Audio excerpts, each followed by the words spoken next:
উজনি অসমৰ অন্যতম আধ্যাত্মিক আৰু সাংস্কৃতিক চৰ্চাৰ কেন্দ্ৰ শিৱসাগৰ জিলাৰ ঐতিহাসিক সাফলটিং বৰনামঘৰ আৰু কলাকৃষ্টি কেন্দ্ৰত সমন্বয় শিল্পী সমাজৰ উদ্যোগত তথা স্থানীয় সাফলটিংবাসী ৰাইজৰ সহযোগত 2 পৰা 16 জুলাইলৈকে 15 দিনীয়া কাৰ্যসূচীৰে শিশু ভাওনাৰ কৰ্মশালাৰ আজি সামৰণি পৰিল।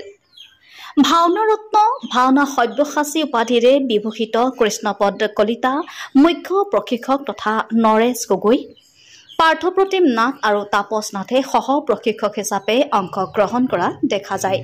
উল্লেখ্য যে আজি সামৰণি অনুষ্ঠানত নয়নজ্যোতি শইকীয়াই আঁত ধৰাৰ লগতে হেমন্ত খনিকৰ আৰু প্ৰণৱজ্যোতি নাথে ব্যৱস্থাপনা কৰা পৰিলক্ষিত হয়।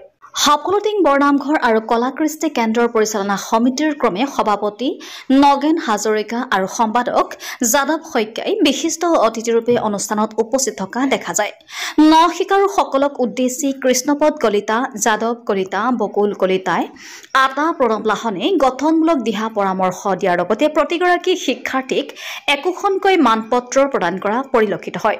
শলাগৰ শৰাই আগবঢ়াই নয়ন শইকীয়াই কৃষ্টিৰ পথাৰত সৃষ্টিৰ কঠীয়া সিঁচি অৱয়কত 9 শিক্ষাৰ্থী প্ৰশিক্ষক অভিভাৱকৰ সৈতে সকলো একত্ৰিত হৈ প্ৰীতি ভোজত অংশগ্ৰহণ কৰে। News desk report Assam live 7।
এবাৰ আমি বিদ্যাসাগৰ ফুকনক অতি গৱেষক